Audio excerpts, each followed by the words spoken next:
Hello, I'm John Grom, and welcome to our 128th Right and Left Discussion Forum. We hold our televised discussions twice monthly to demonstrate the value of civil, productive, open-minded political dialogue. Today, I would like to take a moment to share some thoughts by way of a paraphrased version of a message from Reverend Sarah West, the new senior pastor of First Christian Church in Wadsworth. With modifications to her new congregation, she said, "As fellow citizens, we have been placed on this path together for a reason. As we walk forward on our journey, we will realize the spirit and wisdom of our founders to direct our steps. Sometimes the direction will be obvious and the ground level and smooth. Other times it may be steep and rocky and require some trailblazing. Once in a while, we may venture out to try a new path and find that it's a dead end and we have to turn back. But through civil interaction, an honest desire to find common ground, and attentive listening to our better angels, we will continue on the path of life, liberty, and the pursuit of happiness that our founders envisioned for us."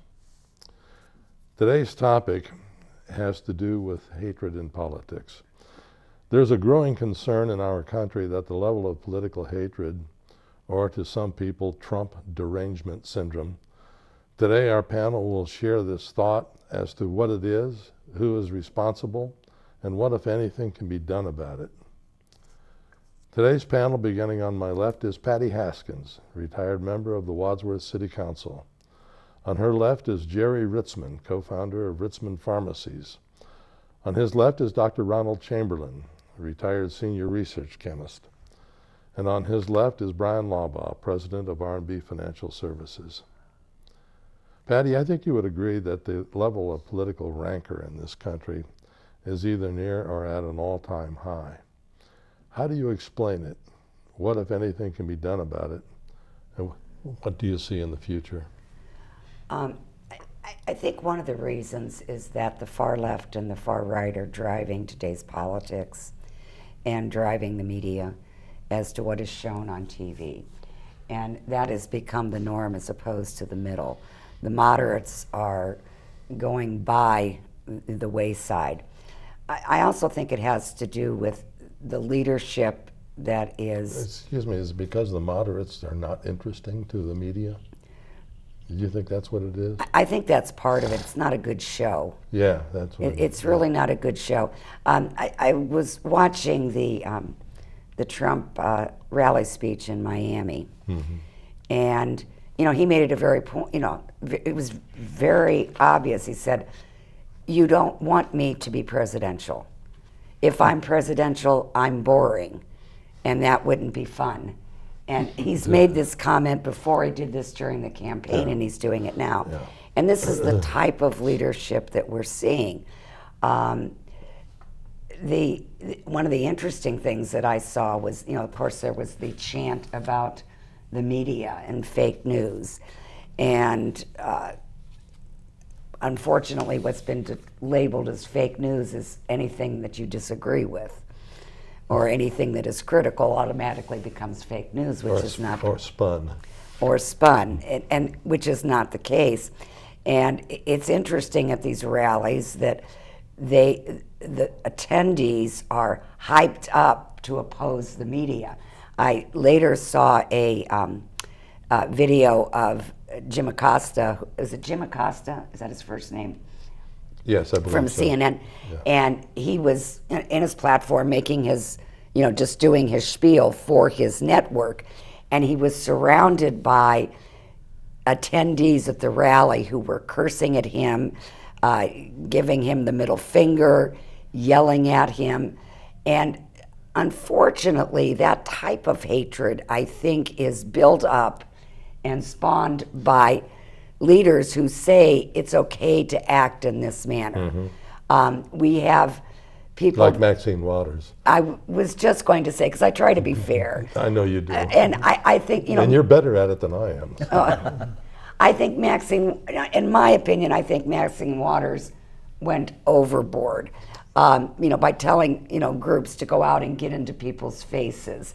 I didn't agree when Sarah Sanders was kicked out of that restaurant. Just because of her political views. I mean, she should, now of course the owners had the right to remove her, but they didn't have the right to follow her across the street and continue to harass. Yeah, and that type of thing. And it's gotten out of line.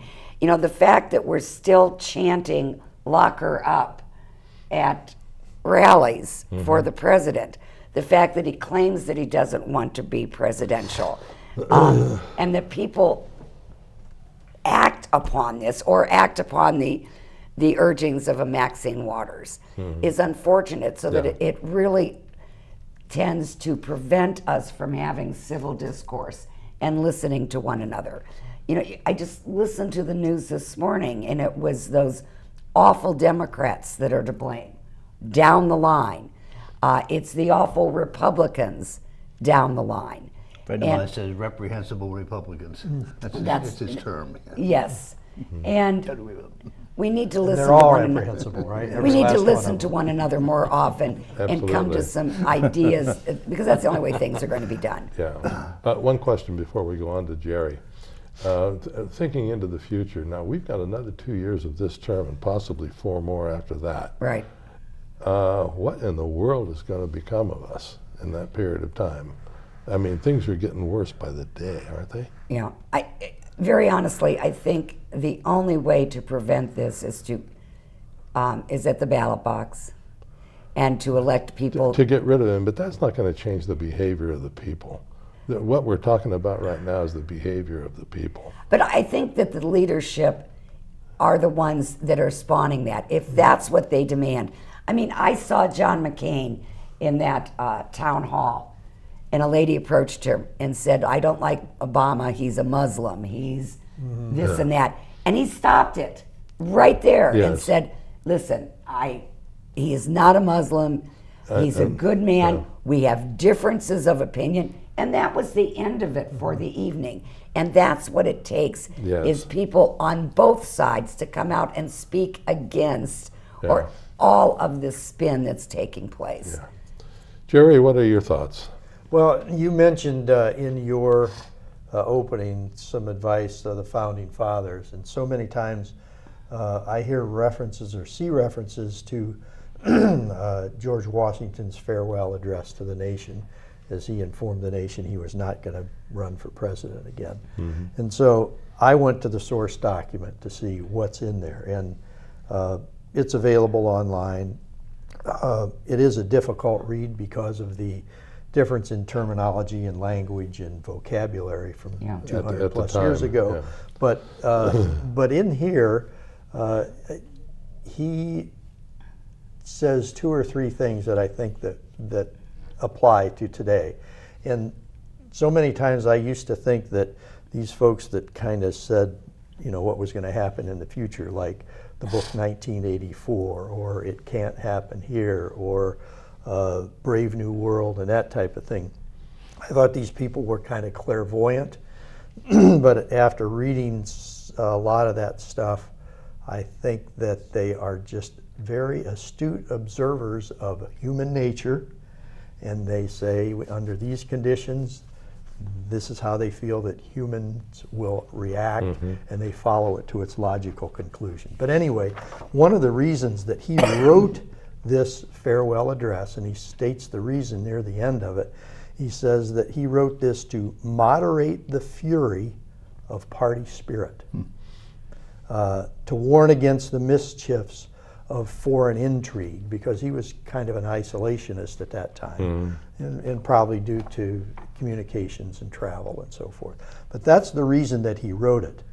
And then he talks about party spirit, or political party spirit. He says, the alternate domination of one faction over another, sharpened by the spirit of revenge, which is natural to party dissension, which is in different ages and countries has perpetuated the most horrid enormities, is in itself a frightful despotism. He was he's generally against the party system. He was against the party system, and so that's, this is human nature. This is political nature, and it's at the extreme. And then to kind of highlight another thing that you brought up in the beginning, and I didn't know you were going to be quoting that, but Washington's opinion is, he says, of all the dispositions and habits which lead to political prosperity, religion and morality are indispensable supports. So take that for what you may take it to be, and what influences those things may or may not be happening, but it's human nature, and we need to fight against that when it is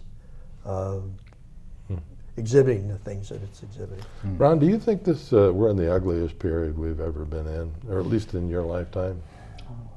Probably in my lifetime, Yeah. for 80-something years. Hatred is a very powerful and a very destructive emotion. And I think psychologists would say that it comes out of fear. It comes out of fear and powerlessness. And I think immigration in the past and now is a very good example of that. In the mid-1800s, we were afraid of the Chinese. The Chinese came in and built the railroads, and now what are we going to do with them? And we'll put them in a little enclave, keep them, And put we them did in the Chinatown. Chinese Exclusion Act. Chinese Exclusion Act. You know, we had a political thing, keep them out. So that's happening now with folks from south of the border coming in. We're afraid of them. They're going to pollute our genetic pool by rape and pillage of various sorts, and you know, they're going to take our jobs, and what are we going to do? We're afraid of them. We're afraid of them. So the hate comes out, and I think in the political sense, we're seeing the same kind of thing.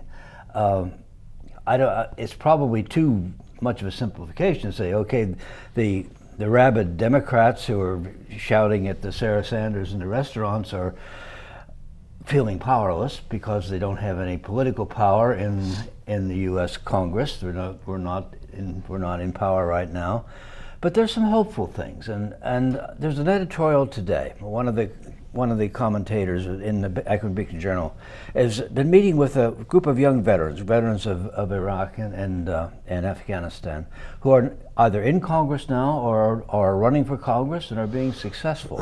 And these folks are committed to being more moderate, to trying to build up the center. They're saying we're not going to take this. Both Republicans and Democrats, in this case, are making these statements. And as much as I dislike Mr. Renacci, one of the things he did was start a group in Congress to meet together with folks on both sides of the public and have regular. I don't know if he's continued that since he's running for governor, but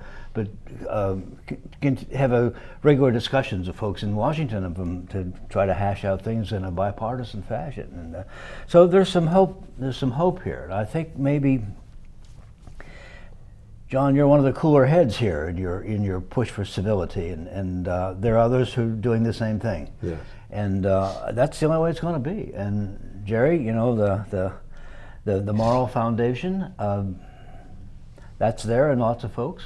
It's missing in a lot of folks. Yeah, well, and not the one to it's make a that powerful call. It's a powerful influence, and that's probably the only thing that's going to save us. Yeah. Bryan, you're thinking very hard. I can see you staring at the wall. Yes, the wall. Well, just a couple things. There was an opinion piece by Orrin Hatch in the Wall Street Journal over the weekend. It was called, it was a Geneva Convention for kind of like political discourse. And he cited some of the things we've talked about this morning. You know, just the high degree of hostility, incivility, confronting members of Congress, our elected officials in public places. Mitch McConnell was followed out of a restaurant in his down there in the South, and they were harassing him, yelling at him, threatening him, saying that they knew where he lived, Yes. that kind of stuff. So we've seen this recently, and I believe it's sort of a product of social media. that people, and you notice they all have their phones out and they're recording it so that they can post it to a website, you know, whether it's the Democratic Socialists or the Me Too or whatever group, whatever hashtag they're in that weekend. They want people to see that they're actually doing something about that. And when you have the media, and a lot of the reporters get on social media and they say the vilest things, vulgar language that, you know, to be honest with you, my dad spent 23 years in the Army, and some of the words that people say today would shock him. And they post those things, and then they go to their job and they expect to be treated like they have no bias and that they're objective. And Jim Acosta is one of these individuals. He gets on his Twitter account and social media platforms and he says the vilest things. And then he expects people to treat him with respect when he's reporting. I don't know how you separate the two. Yeah. Because you're one person, whether you're working or whether you're not. If someone gets on social media and starts throwing around racial and bigoted accusations, and then they go to work and they work at a news station and they expect us to believe that they're not a bias, and I think people start to see through that. I don't agree with anything that's happening today, and I would probably agree more with Patty and the remainder of our panel here as to the, you know, toning this down. You know, we got to ratchet this down because people are actually, you know, they're getting hurt. We had a Bernie supporter go out and almost kill, you know, one of our elected officials. He hunted those Republicans down, and if it wasn't for those two Capitol Police, there would have been some carnage there. And you know, young people. Are you talking about at the ball game? Yeah, they were practicing. They were practicing. You have, you know, whatever. I've never felt inclined to go up to somebody that was wearing a Hillary for president or a Biden Obama sticker on their car and ram their car. We just had that happen. Some Fruit Loop, you know, sees a Trump sticker on a car, and she goes unhinged, and she rams the car. You know, that's ridiculous. You can call her something besides a Fruit Loop. Well, I'm going to be kind this morning. And it's going both ways. Yeah, well, Both yeah, sides are doing it. yeah. But what's happened is that it almost seems like it's a badge of honor to confront someone. And I would no more walk up and you know, I know Jim Renacci. He's actually running for Senate, the senator. He's going up against Sherrod Brown. I would no more accept anyone going up to him in public or harassing his family in public. We didn't see that. I don't recall ever seeing that in the 8 years of Obama. Mm-hmm. I don't ever recall having anyone go up and harass in public, you know, Maxine Waters, Dianne Feinstein. It's only been recently that they've reported a couple of people standing up screaming at Senator Feinstein in some of her town halls, but you know, that's not acceptable. Period. It's not acceptable. It's got to stop. They've got to just really ratchet this back because it's not helping the political discourse. And these reporters have to stop. They should have some sort of an agreement that they'll basically get off of social media, because if you go on and you read what some of these reporters are saying about the Trumps, about the Trump family, and all that kind of stuff, it doesn't help. You can't tell me that some of these folks are objective in their reporting. I don't think it's possible for somebody to overcome their biases when they're reporting like that, and they all claim that they do. I don't let it get into my I think it my used writing. to. Like, you know, if you went back to the 60s and looked at some of the newscasters then. But, you know, Bryan, it's not just happening on the left. And I mean, I still remember during the Obama administration with the onset of the Tea Party, and if you look at all of those town halls that were held, that was exactly what you're saying is happening with the Trumps. And it's still but nobody in the Tea Party went out and followed Democrats around and harassed their families. They didn't camp out in front of their homes. They didn't, you know, if you have a little rally, and the Democrats have rallies, Bernie has rallies, Maxine Water had a little rally, and after that rally, some folks went out and decided they were going to hunt down Mitch McConnell and his wife, you know. But it is happening on both sides. And yeah, but they're not taking it to the next step. And you know, that's part of the problem. We're trying to say which side is worse than the other. They're both doing it wrong. And we need, you know, very honestly, I think what we need to be pushing for is more respect for the media. And I know you talk about their biases and so forth. Their biases, I think, maybe are coming out because of the interaction.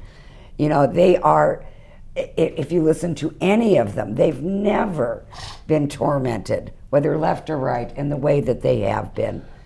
But Patty, this morning I was watching Fox News and they were showing coffins being unloaded off of an airplane of the remains of Koreans, and they played the entire speech, or they live broadcast the entire speech of Vice President Pence and so forth. Yes. And they spent a tremendous amount of time talking about how they were going to use DNA to identify bones and all that business.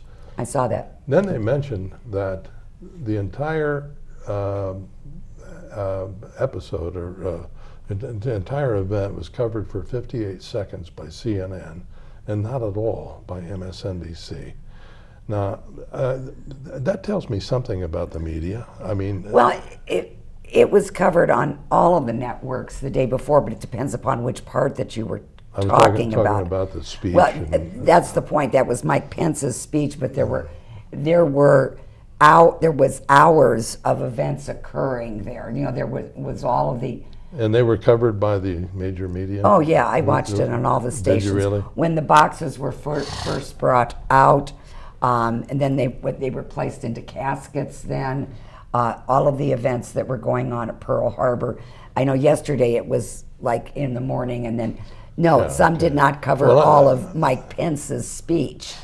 You're very good at monitoring the media, and I'm glad that you're reporting on it here. So, I mean, it was covered by all.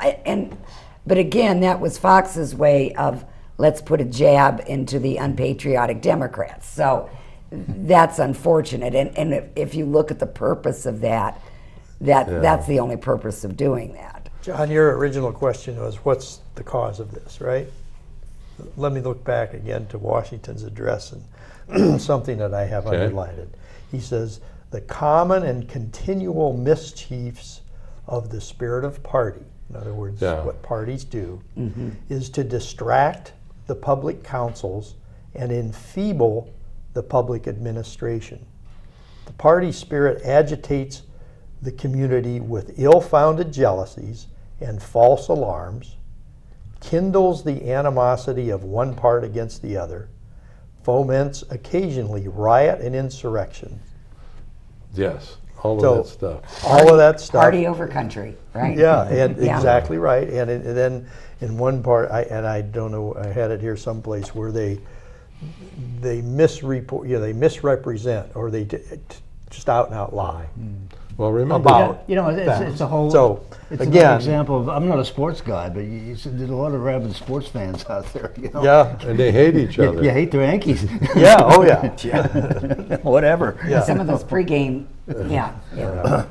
I've been watching the History Channel a lot lately. I only have like 3 channels that I'll watch on TV, and the History Channel is one of them. And one of the things that strikes me throughout history, we have been a warring race, the human race, and that when you think of all of the weaponry and the scientific advances that have been made because of our desire to upgrade our ability to kill and break things, and that it makes me wonder: are human beings really capable of living in peace? There are like 37 wars going on right now around the world. There are people wanting to kill each other desperately and doing a very good job of it. And I started thinking about the bright side of being a human being. We are more capable in the use of language than any other mammal. There are others that do communicate with sounds and grunts and things like that. But we have language, and we have beautiful languages around the world.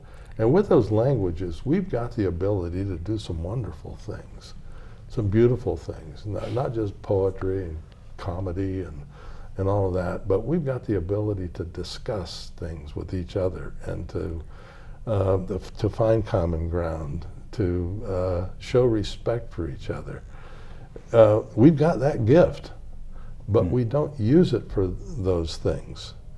We use it to destroy each other. And how do you use it and then deal with a maniac who is in power, like a leader of North Korea or of Turkey or of Russia? Or how do you deal with language and handle those types? Hopefully it's happening now.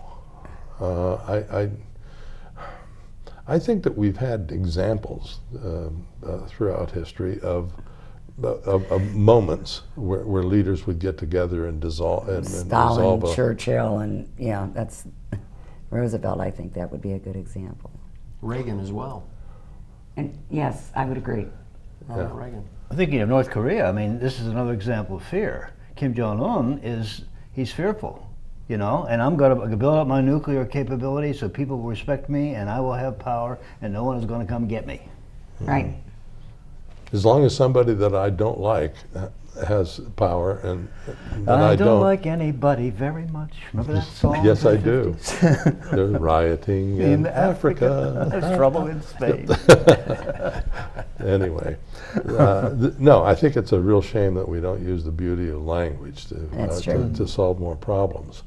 And we can't even do it on a television panel show. Unlike us, they bicker and talk over the top of each other and in some cases get genuinely angry. You know, it's interesting because Trump took a lot of flack this week about saying he was going to meet with the leader of Iran without any preconditions. Now, of course, Obama had said that, and he was railed against for that. Very frankly, I'm for both of them doing it.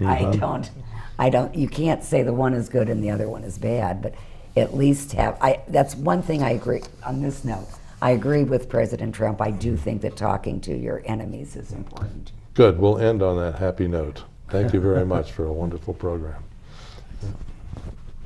Now,